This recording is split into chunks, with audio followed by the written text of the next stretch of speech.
What's going on, everybody? This Afro think tank. White people hate black people because white people love black people. You hear what I just said? White people hate black people because white people love black people. And that's why they hate black people. Right? And I want you guys to think about this, right? Before I show you the clips, right, so we can qualify everything you're going to see, right, because all the videos you're going to see, right, is one half of the white. It's really the majority of the white or the European community, right? And but before you hear all the things that they got to say, because you'll never hear black people doing this to another group. Like, it's not normal to talk about another group of people like this, with like so many people spousing the same thing about the black man and the black woman, right? The black family, how black people are in general. Other groups of people talk about us in this manner, but there's no other group on the planet that African Americans, African people in general, we don't talk about people like this, and there's a reason for it. All right, now this is what I want you guys to think about. Imagine being a white supremacist, right? All right, so if you're a white supremacist, I'm talking about real white supremacist. I'm talking about a smart, in charge, funded white supremacist. So more like you're in the church, right? You're a Christian, evangelical pastor, or something, or you a Jewish rich oligarch, something like that, right? Some religious thing. And we know that white supremacy uses religion as the glue, right? They use white supremacy as the stuff to keep the ingredients together, right? To keep control together. Religion is how you control the masses, what they consider the ignorant masses, right? Is how you get them to do what it is that you want them to do, get them to believe what you want them to believe. Is how you maintain power, right? So you create a culture around your religion, right? You create, this is the culture you create to dominate Europeans, right? To control them and to make them do, whatever you want them to do. And in turn, dominate the rest of the world by using those poor Europeans as your foot soldiers, right? To do your bidding around the world, right? And to promote white supremacy, to promote Christian evangelical or Judaism, some sort of Abrahamic, I'm white, I'm right theology, right? So you got everybody used to that. You got all you white folks used to it. You got the POCs, you got them baked into it. You got everybody baked into it, right?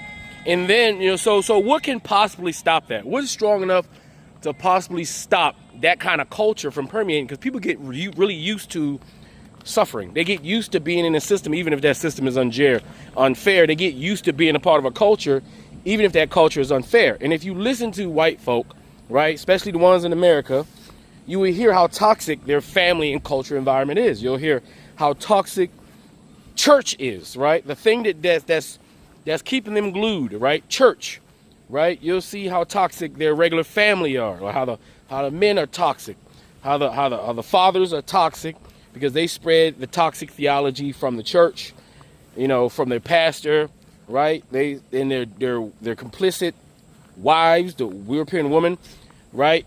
She spreads the toxic culture because to be a good wife, right? To be the good servant of Jesus Christ, you got to serve and worship and take orders from your husband, who is second to only God, right? As far as they're concerned, right? So you have all that going on, and the only thing that can stop it is a counterculture that would attract your flock, your peasant, somewhere else, right? And so when you look at other POCs, Asians, Latinos, India, all these different groups, their culture is a culture of compliance and silence, right? So they don't have a culture, really, that could be in opposition to white Christian evangelical culture, right? They will comply because of the way their culture is set up. You don't open your mouth. You don't speak. You don't express you hide and bottle your feelings. To hide and bottle your feelings is something promoted in these communities. Not to ruffle any feathers, not to stand out. Don't stick out. Just be a part of the machine. All these other cultures are like that, right? But then you get to the African culture, the African American culture, right? African culture in general, but disseminated through the African American culture as, they're the ones, part of their culture was to snatch us and make us do all the work for them, right? So creating what we call the African American, who, within its struggle, somehow its culture managed to still live and thrive and survive despite the pressures of white Western culture trying to stomp it out, right? Which that's what it does. White Western culture stomps out other cultures and replaces it, right? But for some reason, even when they tried to do that with African people, even if we took on the culture of that white Western European, we still maintained our culture as well. Even if it's not at its full capacity, we still maintained it, which is a problem for white supremacy because they were supposed to eliminate it, destroy it, right? And so when you do that and then you put us in proximity with your white Europeans, that gives the white European peasant an opportunity to, commingle with black people. So what happens when that that white person who's never even known or received real love from their parents, what happens when that white person, right, who's never, like I said, never received any love and care from their parents, what happens when for some reason they end up in the care of a black family? What happens when they end up in the care of a black family? And when you hear the testimonials of how white people react when they end up in the care of a black family, a black father, a black mother, maybe they were adopted, maybe they were a foster care, or maybe their white parents' best friend and they got to go over there, or maybe they had a best friend that was black and had to go over there and experience what it's like to see parenting on the black side, right? If you look at the testimonials online, all you hear is how absolutely amazed and shocked, emotionally shocked white people are when they feel that real genuine love that they get from black mothers, from black fathers, right? And they will tell you they've never received or felt anything like that in their lives, right? What happens when a white person who's been trained in the middle of America to stay away from black people, to never congregate with a bunch of black people, especially a bunch of black men, what happens when that white person goes off to college or whatever, or maybe he's found himself in a situation where he's a black friend and goes to a black event and he's surrounded by what he was trained to be his arch enemy, right? And degenerate, devilish culture, which is black culture, right? That's how they're trained to believe, right? What happens when that white person goes to a club or something with a bunch of black folks having a good time, or a barbecue with a bunch of black folks having a good time, and he's around men, a bunch of men who actually seem like they love each other. They're not backstabbing each other. They're smiling, having a good time, playing cards, and embracing him, even though that white man is there, prepared, embraced to be eliminated, because that's what he was taught that would happen. So stay away. But when he goes there and receives love from men in a way he's never received it, what do you think that does to that white person? Huh? What do you think that does to that worst person when they're exposed to love from men? When coming from a community, a society that men do not show love to each other. Have you ever seen a white man call another white man brother and have any power at all? Like, how does it sound when a white man say, "What's up, brother?" to another white man? You don't even believe it. They don't believe it. But when they see us say, "What's up, brother?" They can feel that when black people are talking to other black people, right? And they want some of that. They want that. That's why they like us. They like it when a black man calls a white man they nigga. That right there, we've already seen the videos of how white men feel when they get accepted and get the title of my nigga, and they will not say it. They will not say it. They don't really care much to say the N-word, but to be called one without the hard ER by a black person is a badge of honor to them. What happens when a white woman, right, who's never received love from her mother, who's always been fighting and competing with her mother, who have a toxic relationship with her mother, what happens when that white woman encounters a black woman, whether it be at work, giving her advice that her mother should have gave her? giving her love and empathy and care that her mother should have gave her, or her aunties could have gave her. But she ain't even got, white women don't even got aunties. They got aunts. We got aunties. Aunties is an aunt with love. That's part of the family. Your aunt, that's just your mother's or your father's estranged sister that doesn't even care about you. She's just comparing her kids to you and to your parents' kid. To you. He's just comparing her kids to you with her siblings, right? But she don't care about you. What happens when that white woman feels that love and empathy she never felt in her whole life? It changes her. What happens when that white couple sends their kids to school and there's more black people in the class now? What happens when that white child who doesn't get any empathy from their family? What happens when they go to school and they get the little white boy is getting empathy from the little black girl in class? Or what happens when the little white boy is getting bullied by them other bigger white boys, and that black boy come and defend that little white boy from them other white boys? Because that happens a lot. Shit, that happened with me. I don't defend plenty of white boys from other white boys, and once you do that, that's it. They attach to you for life, like white on rice.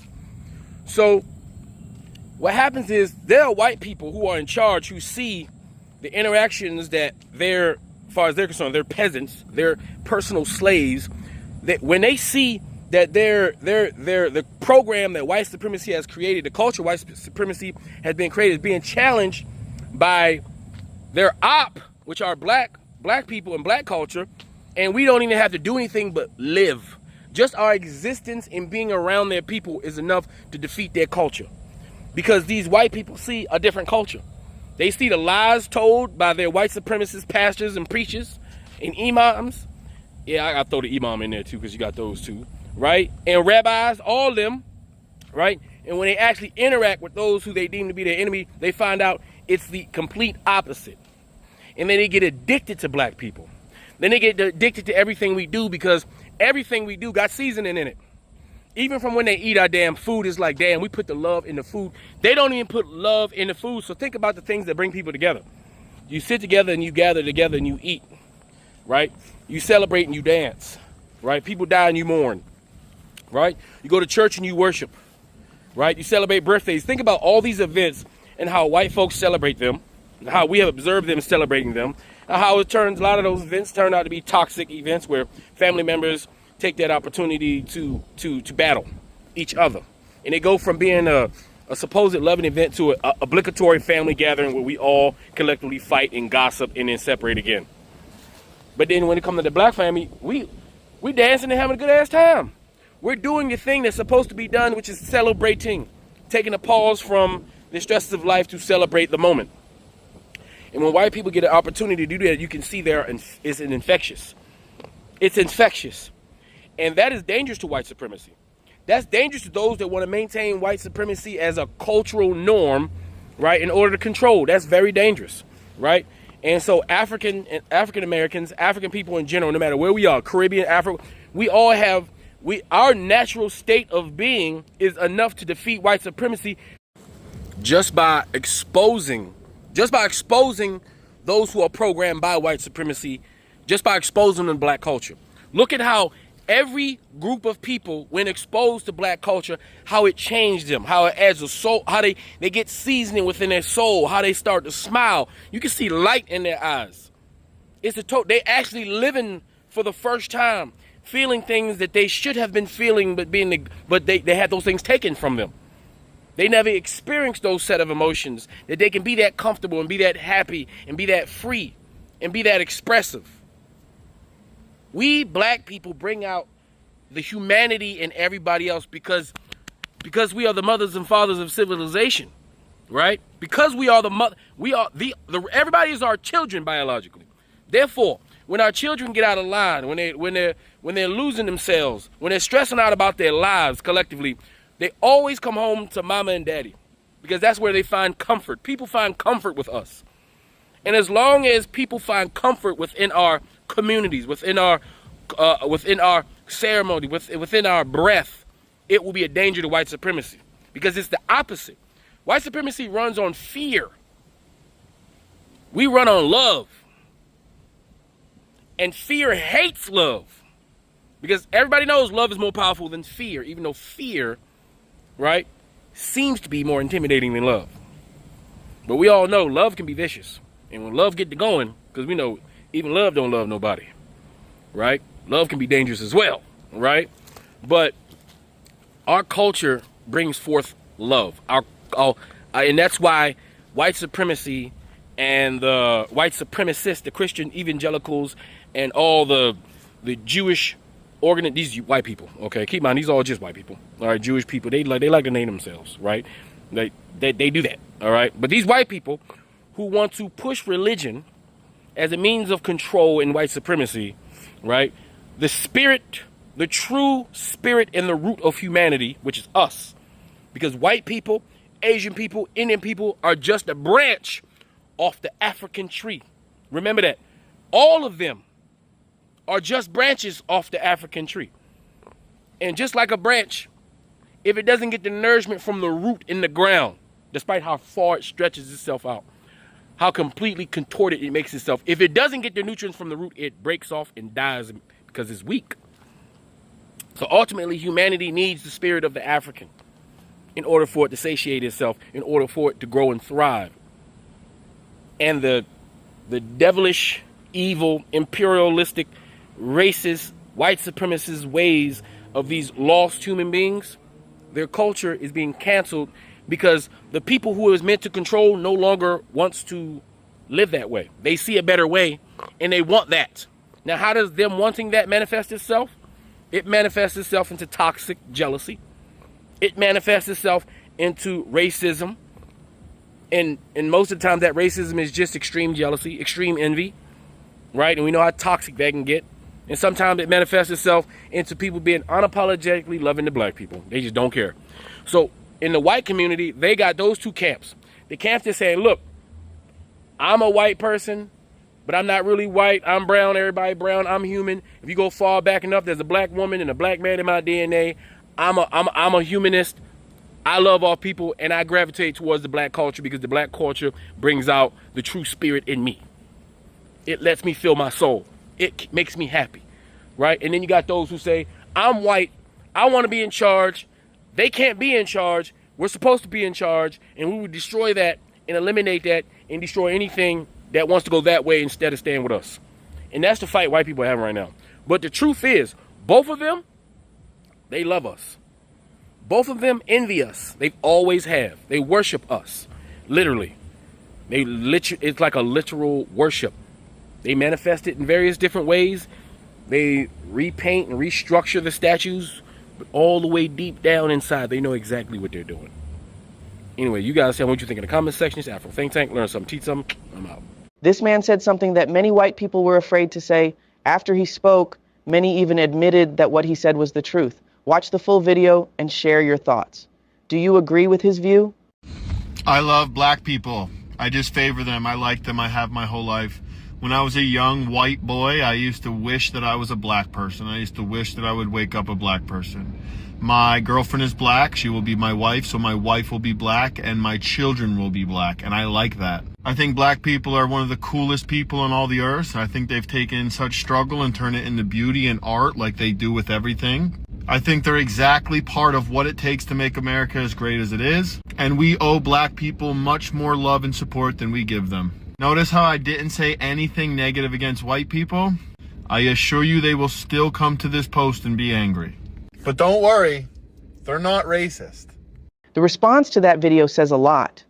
Many people, including white viewers, agreed with what the man said about black people being kind, loving, and welcoming. That challenges the negative stereotypes that have been repeated for generations. The truth is, many black people have faced racism and discrimination for a very long time. Those experiences have shaped how society often portrays them.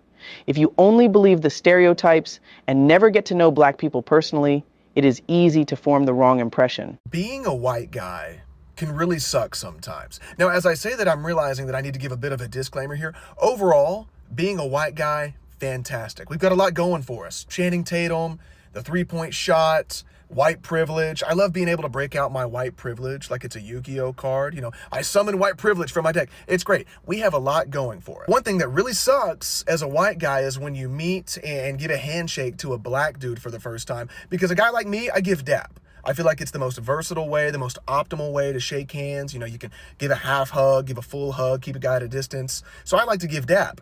Now, when a black guy sees me for the first time, I know what I look like. He's coming in with the Cowboy Troy firmest handshake you've ever seen. Now, what happens when one guy goes in for a firm handshake and one guy goes in for dap? Your hands end up having this weird interaction. Your fingers start doing like a middle school dance, and it's so awkward. Like, this is my nails on chalkboard, and you step back after doing that and you look at the guy and it's like, we can't be friends now. We can't be friends. What's the solution here, fellas? Do I need to start going just Cowboy Troy, fist bump? Should I go Cowboy Troy to dap to like assert myself? Because this is my Roman Empire. It's so awkward, and I hate when I meet a black dude for the first time and that's the handshake that culminates from the greeting. It's so bad.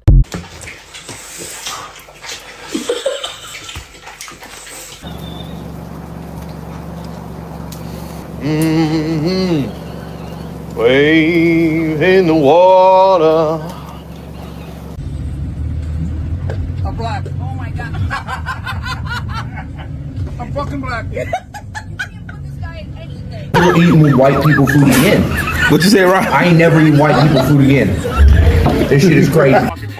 Bro, why the fuck is everything so fucking short? Why the fuck is everything better than the next, bro? That's absolutely. Yo, he just tried to fucking potato. delicious. Yo, he just tried to potato salad.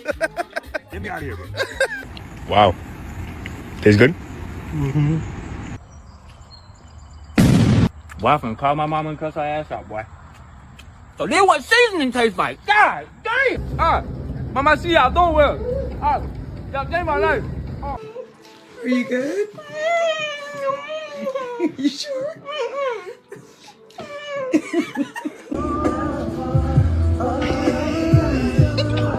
You never miss. Never miss. What y'all get at? What y'all get at? I think one more.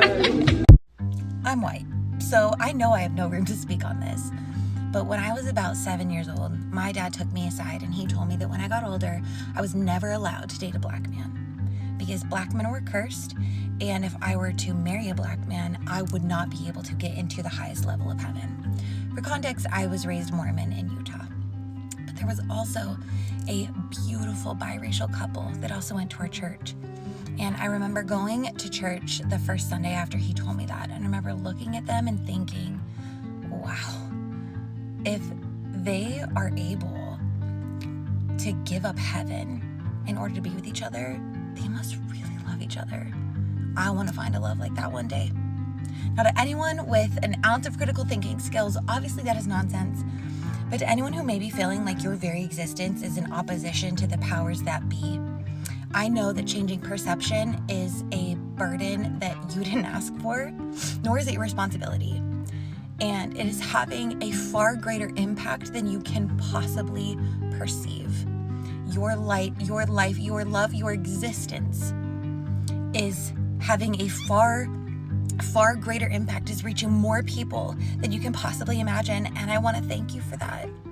And I want to thank that biracial couple who were the first to teach me that when I dared to look outside the lines that had been drawn for me, I would not find all of the terrifying things that I had been taught were waiting for me, but I would find love instead. I love black people. I have black people in my life that I'm closer with than my own blood family. That's just how it is. I've always felt very comfortable if I was the only white person in the room. And for a long time, I never really noticed it. I was just in the room. This is how I've always been. It's just how I am. Maybe the reason why I love black people so much is because they love me so much.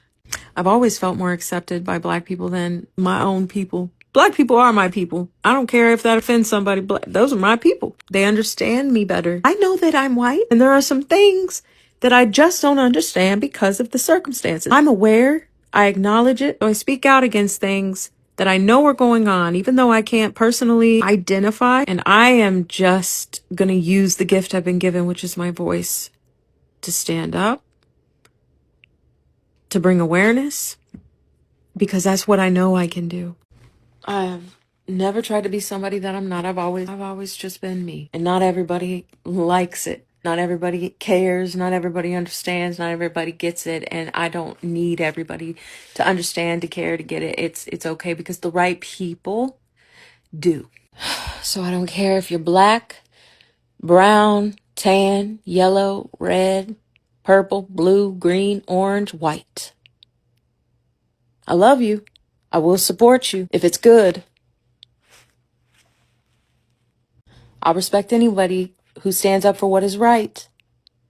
I respect anybody who's kind, who's giving love. I respect you. I don't care what color your skin is. I will respect you, and you are loved by me. There is an essence that I know that Black men and women have that other people don't. I know I've been in enough rooms with enough people to feel it and to understand that it exists. And there's a lot of powerful people that know that it exists too. There's a lot of powerful people who have sat in rooms and felt that same energy, and it scares the shit out of them. They don't know what to do with it. And this has been going on for hundreds and hundreds of years. This is why, boy, this is not going to be popular. This is why some white people, they're scared to death of Black folk. It's because their energy, it's that essence that they carry. They don't know what that is, and they feel threatened by it. They don't know what to do with it. They can't understand it. That's what's been happening for centuries. Powerful white men are threatened by the essence and energy of the power of being Black. So if you're a Black person, I love you. I support you. I see you. I got your back. I don't know if that matters or not, but I got your back. White MAGA men really like Black women. Like, they love Black women. And it's so weird because obviously there's an understanding of fetishization. But the amount of times since being in this school, for just one school year, I have had four different MAGA adjacent or MAGA white men try to hit on me and try to, like, one of them was trying to date me. Two of them was trying to have sex. Like, the other one was like, I just really like you. I want you to be like a close friend, and maybe it'll progress into something more. And that's so weird to me. And mind you, I know you're saying, oh, 4 is not a lot, especially in like one school year. Keep in mind that the Black population at the school is 2%. 2%. And I've had 4 of them all try to go somewhere with me. And it's so weird to me, right? Because all 4 of them were like... If you can't tell, the whole black Scottish thing and the whole gingers are Black thing, like, Americans are obsessed with Black people. It's clear. Even the racist ones, we are obsessed with Black people. We love them. Most of us love them. There are a few of us that act like they hate them, but they're also obsessed. Southern white woman says Black people were like happy children on the plantations. A beautiful old house, and about 100 colored people there. But we loved them. They were our friends. And then it's no disgrace to say they're like children. When we say that, it's because they are like happy children, some of them. Because they like to sit in the sun rather than work hard. And they'd rather play than work. If you could, would you paint a picture for us of what it was like on the plantation in your early days? It was a lovely, happy time, living in open spaces with many lovely colored people and animals and flowers and fields. My father had everything thoroughbred, from the pigs, horses, the dogs, and the people had to be thoroughbred. And we would get into a buggy with him and drive to the plantation from what we call the pine land where we live. Black folks make everything better. I don't give a fuck what nobody says. Black folks make everything better. You having a bad day? Get a hug from an old Black woman, see if it don't change your whole fucking life. You need some advice? Go get advice from an old Black man, see if that ain't the best fucking advice you ever heard. That's how it works. You want to have more fun doing something? It don't matter what it is either. You could be at work, church, going to hang out at your mama's house, just going to do what the fuck ever. Add some Black folks with it. See if it ain't a fucking grand time. Outside of all the regular stereotypical shit. It's just a fucking good time around Black folks. I made a post a while back talking about how a Black lady complimented me, and compliments from a Black lady hit different. Somebody shared that bitch on Instagram, and it got like 2 million views, 100,000 likes, and the comments were just full of people being nice as shit about it. And I was just like, damn, that's crazy. But they were all like, hey, just so you know, you're invited to the cookout. First off, I've been to the fucking cookouts. I've been coming to the cookouts. I've been getting invited to cookouts. I appreciate y'all. This ain't my first time around Black folks. But I will say to all the white people out there, do yourself a favor, start adding black folks into whatever you're doing, because I promise you, you're going to enjoy life a little more. Unfortunately, racists aren't going to take his advice. But hey, the guy seemed cool though, man. I'm glad he feels like that, honestly. That's nice of him. White women are so obsessed with black women. Like, it's so weird. It's like, I think Alandria had said, like, they're just confused fans at this point, because, like, I just seen this video where it's a white security guard lady yelling at this woman who is doing her makeup in a public bathroom, yelling at her like, hey, you can't do your makeup in here. And like the woman who was doing her makeup, she started recording, and before she even switched the phone over to the mirror, before I even saw her, I already knew she was black. Like, all the clues were there, because whenever you see just a white lady just losing her shit over something stupid, over some complete nonsense, it's always because it's a black woman. Because white women, like, I don't know, they see a black woman just existing, minding her own business, and it just pisses them off internally. Because since when is it a problem to do your makeup in a public bathroom? An empty public bathroom, like just the most normal, common thing. But no, the white lady, you know, she saw a black woman existing, and she got pissed off. You never miss. Never miss. What y'all get at? What y'all get at? 10. I'll give you 1 more. Wow. Tastes good? Mm-hmm. I'm black. Oh my god. I'm fucking black. You can't put this guy in anything. It's unbelievable. Bro, why the fuck is everything so fucking show 'em? Why the fuck is everything better than the next, bro? That's absolutely Yo, he just tried to delicious. he just tried a potato salad. Get me out of here, bro. Why is it all over your face? Wow. They don't have this in Ireland. You sure? Please. Please. Oh man. Get some more. Get some more. Get some more. Get some more. I got Jamaican food. I got... Holy shit. White boys, let me talk to you real quick. You need to realize, okay? More white men need to realize what an absolute GD privilege it is to be with a black woman, all right?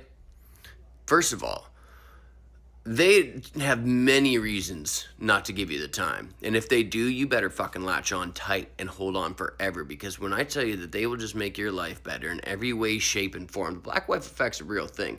Now, this pretty much goes for kind of women in general, but especially disgrace. When the secrets they will let you in on, just the better version of yourself that you will become, the better looking version of yourself that you will become. You just have no idea what you're missing out on and how basic you've been your entire life until you get one of these women in your life. And it is just magic that you can't even understand until you got it firsthand. So if she gives you the time, fellas, put a goddamn ring on it. I'm going to tell you a little story that's going to sound like it's about me, but it's emphatically not. Every white boy in the woods listens to hip-hop, so hold that in mind as I share this. The first time I ever felt like I was really seen by music, I was 9 or 10 years old. It was 1995. I'd grown up around country music, which I still love. But this kid came onto the playground with a boombox over his shoulder, white kid, playing a song I'd never heard before. And the song said, "They say I gotta learn, but nobody's here to teach me. If they can't understand that, how can they reach me? I guess they can't. I guess they won't. I guess they front. That's why I know my life is out of luck, fool." I felt that line in my little white 9-year-old soul. School was hell. I was actively physically harmed by teachers every day. So when Coolio said, "They say I gotta learn, but nobody's here to teach me," that hit me like a rock to the head. I'd never heard anyone speak to my reality at 9 in a town of 600 white people the way that he did in Gangster's Paradise. I'd never heard anyone use the word front like that, but I immediately knew what he meant. That started a lifelong love of rap and hip-hop. Today, when I feel ungrounded and disconnected from myself, I put on Blackalicious Release Part 2 featuring Saul Williams. And by the time he gets to saying, I too have felt a heaviness. It's all overwhelming me, oak and elming me. I have seeded a forest of myself, little books from tall trees on bended knee, prostrate before an altered tree. I've made the forest suit me. I feel seen and grounded again.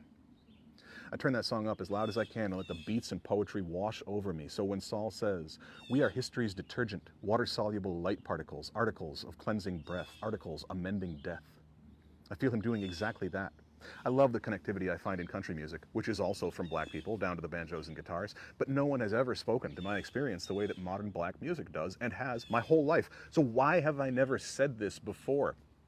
I grieved when Coolio passed, in secret, never telling a soul that I was sad because I felt stupid, grieving a man I never met. Some of his other lyrics were problematic. My reasons now sound like nothing but self-excusing black erasure. Saul is still making incredible art. He was in Sinners, one of the best movies I've seen in the last decade. I literally haven't mentioned that movie that shook my soul to a single other white person. I talked about it extensively with my wife and friends of color, but if you're white, this is the first time a white person has heard me uplift or say what it meant, or Saul Williams' other work, to me. I thought about making videos about Sinners, exploring some of the intense interwoven themes there, but I didn't. Partially because I didn't want to step on black people's toes, even though there were huge central themes of that film about whiteness and how dangerous it is when white people pretend to be allies. Do you see the irony? I thought about not mentioning Nina Simone's Sinner Man here at all, because it feels too personal, too close for me. Compared to what, Jack? My very public discourse about patterns of harm that I've committed, which is exactly why that song feels so raw and personal for me. Have you listened to the lyrics of Sinner Man? A wounded, desperate man runs all over the world, begging everyone from a rock to the Lord for hiding or help or salvation. And the only being in the entire world who will give him the time of day is the devil. And the only thing the devil offers him is power, power, power. The man does not want the devil's power, so he runs back to the Lord again, and the Lord wags a finger at him for his past and tells him, literally, to go to hell. So the man does. He goes to hell, crying, "Power, power, power. Don't you know that I need you, Lord? Power, power." In case you don't know me, I was a piece of shit for a long time, deep in hard addiction, self-hatred, caused a lot of harm to myself and people close to me. I'm now 13 years clean and sober, done a lot of work to heal the patterns of harm I inherited and perpetrated, and I talk about that harm a lot. It's not easy for me to talk about those things, but I can and do. But something I really, really struggle to talk about is this. In my work of unpacking and healing my own patterns, I experienced egregious, life-changing harm at the hands of white leftist communities who thought they were helping. I experienced levels of betrayal and harm that created barriers to my own healing and everyone in the community's healing that I don't know how to speak to. People who thought they were righteous, creating these barriers. People who, through their own ethical framework, were on the side of the Lord. So when Nina Simone sings about this broken, desperate man going to the Lord, begging for salvation, and the Lord literally telling him to go to hell, she's speaking to wounds of mine that I cannot give voice to. Do you see how this all ties together with the continual exploitation, erasure, and oppression of black people? How this trend in me ties back to the Dark Ages when white people were so wounded and filthy that we were at risk of going extinct from our own wounds. And black people came and saved us, only for us to use that hand up to export our own violence over all the world, instead of ever healing the wounds that created the Dark Ages to begin with. Do you see our ongoing complicity as white people? Do you see my complicity? If you're white, do you see your own? As a white man in a white community, I've treated my lifelong resonance and respect for black people and black art like a secret lover that I was ashamed of. I have let Nina and Saul and Coolio carry the parts of me that I don't know how to speak about or heal, can't face. I've let their brilliance and resonance in my own life act not as an amplifier, but as a continued erasure and silencing. I've shared black music on social media. I intentionally amplify black voices. I reference bell hooks and James Baldwin all the time. I'm in community with black people. But in my white community, I've never been fully honest, let alone loud, about my love of so many things black. Which means I've certainly never stood in solidarity with black people. Showing up to a BLM protest, reading and learning from black authors, falling in love with and marrying a brilliant, stunning Afro-Indigenous woman, being in communities of color, none of this has been the point. I've failed to live my life, so far, in solidarity with black people in a sustained, grounded, and real way. If you're white and you think I'm overstating my complicity here, then you have completely missed the point of this video, and I invite you to watch it again. None of this is self-hatred. I'm simply recognizing and talking about my own wounds as part of a pattern, the most harmful pattern in the history of the world, and the way it shows up today in me and you. Black women had the ability to make me feel good about myself in a way that nobody else could. I was lucky enough to get hit on by a handful of black women, when I was single, and every time it felt better than any drug I've ever done in my life. It's just the things they say, the way they say it, it turns me into a child. They'll be like, oh, you're one of them fine white boys, huh? And I'll be like, who, me? It's fucking incredible. One time I was in New York City. I was walking down a New York City street, and a black woman, she was staring at me hard. And as we crossed paths, I turned around to see if she continued to stare, and she did. And she goes, you're just so handsome, that's why I'm looking at you like that. And my white ass just went, thank you! And I kept it moving. But I was high off of that shit for a month, dude. For a month, I was walking around like, I'm gonna be a famous comedian, I think. Which has nothing to do with her thinking I'm hot. That's just the level of power behind that shit. I've been told I was attracted by white women before. It's not remotely the same thing. White women tell me I'm hot, I question their judgment. If black woman tells me I'm hot, I believe in my dreams. That shit is incredible. So is your personal preference black men? Yes. Why? I'm curious. Back when, many years ago, when schools didn't even allow whites and blacks to be in the same school, then father says, don't you get interested? And it's like, really? That's when I got interested, because they say don't. Secretly, I was this innocent little girl that said, F you. I'm going to do what I want to do in life. On behalf of all black men, we thank you. Thank you for your service. You're welcome. I took one of my white homies to his first black game night.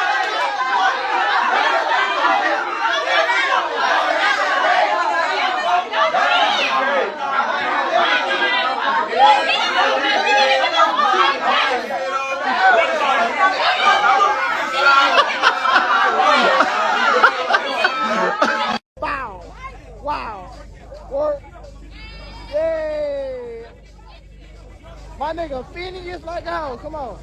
Bow, bow, bow, bow. Being a white guy can really suck sometimes. Now, as I say that, I'm realizing that I need to give a bit of a disclaimer here. Overall, being a white guy, fantastic. We've got a lot going for us. Channing Tatum, the three-point shot, white privilege. I love being able to break out my white privilege like it's a Yu-Gi-Oh card. You know, I summon white privilege from my deck. It's great. We have a lot going for it. One thing that really sucks as a white guy is when you meet and give a handshake to a black dude for the first time, because a guy like me, I give dap. I feel like it's the most versatile way, the most optimal way to shake hands. You know, you can give a half hug, give a full hug, keep a guy at a distance. So I like to give dap. Now, when a black guy sees me for the first time, I know what I look like. He's coming in with the Cowboy Troy firmest handshake you've ever seen. Now, what happens when one guy goes in for a firm handshake and one guy goes in for dap? Your hands end up having this weird interaction. Your fingers start doing like a middle school dance, and it's so awkward. Like, this is my nails on chalkboard, and you step back after doing that and you look at the guy and it's like, we can't be friends now. We can't be friends. What's the solution here, fellas? Do I need to start going just Cowboy Troy, fist bump? Should I go Cowboy Troy to dap to like assert myself? Because this is my Roman Empire. It's so awkward, and I hate when I meet a black dude for the first time, and that's the handshake that culminates from the greeting. It's so bad. All you got to do is walk away and pass me by. Don't acknowledge my smile when I try to say hello to you. And all you got to do is not answer my calls when I'm trying to get through. Keep me wondering why, when all I can do is sigh. I just wanna touch you. Oh, and I wish that I could be with you tonight. 'Cause you give me butterflies inside. Sometimes I feel good, at times I feel you. Loving you, darling, makes me so confused. I keep on falling in and out of love with you. I never love someone way that I love you. Oh, oh, oh. There's certain things in black culture that nobody has to teach you, and I witnessed one of the coolest examples after this concert. So we just finished this concert, everybody's walking back to their car, nobody made an announcement, it just happened. And then out of nowhere, somebody started singing Before I Let Go, and within seconds, thousands of people knew every single word. I know there's nothing I will not do. That's when I realized this isn't a song, it's part of a culture. Before I let you